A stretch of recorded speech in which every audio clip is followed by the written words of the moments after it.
జగిత్యాల దరూర్ క్యాంపులోని కోదండ రామాలయం వద్ద walkers association సభ్యులతో MLA Sanjay Kumar, MLC L Ramana interact అయ్యారు. పట్నంలోని బీఆర్ఎస్ చేసిన అభివృద్ధి, అందించిన కార్యక్రమాలను వాకర్స్ కు వివరించి ఓట్లను అభ్యర్థించారు. పట్టణ వాసులు శారీరకంగా పటిష్టంగా ఉండేందుకు పట్నంలో పలు ప్రాంతాల్లో ఓపెన్ జిమ్లు ఏర్పాటు చేశామని ఎమ్మెల్యే సంజయ్ కుమార్ తెలిపారు. పట్టణాన్ని అన్ని రంగాల్లో అభివృద్ధి చేశామన్న ఆయన త్వరలో జగిత్యాల పట్టణంలో అండర్ గ్రౌండ్ వ్యవస్థను రూపొందిస్తామన్నారు.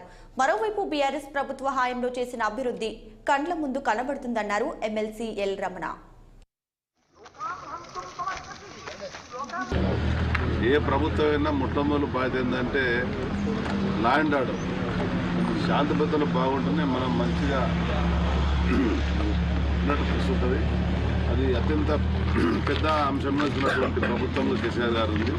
మౌలిక సదుపాయం రెండవది, కళ్ళ ముందే మౌలిక సదుపాయాలు కనబడుతున్నాయి. ప్రజలు ఏవైతే కోరుకుంటున్నారో ఆ కోరుకున్నటువంటి పనులను చేస్తూ వాటి ఫలితాలు కూడా మనం అనుభవిస్తున్నాం. వీటి తోడుగా చిన్న చిన్న అవసరాలు ఉండే కనుక వాటిని కూడా తీసుకునే అవసరం ఉంది. మీరు చెప్పినటువంటి ఈ క్రీడా ప్రాంగణ ప్రాంతంలో ఉండేటువంటి మిగిలిన పనులు కానీ, అదేవిధంగా ట్రక్లకు సంబంధించింది అది బైపాస్కి వెళ్ళిపోయే విధంగా అనేటువంటిది దాని కొరకు కూడా పోలీస్ డిపార్ట్మెంట్, అదేవిధంగా సంబంధించిన ట్రాన్స్పోర్ట్ డిపార్ట్మెంట్ ఎవరు వాళ్ళు ఉంటారో వాళ్ళతో మాట్లాడేసి ఆ సమస్య పరిష్కరించుకోవడం. దాని తోడుగా నూతనంగా కూడా ఇటు డబుల్ రోడ్ అనేది మన హైవే రోడ్ చెప్పలేదు ఉంది, దాన్ని వేగవంతం చేసే విధంగా కూడా ఆ కార్యక్రమానికి శ్రీకారం చుట్టడం. దాదాపు ఈ 5 సంవత్సరాల్లో 1825 రోజులు, 20 రోజులు తక్కువ ఉన్నది. 1800 రోజులు మీరు చూసేది ఒక్కటి కాదు, అసెంబ్లీ అది తప్ప.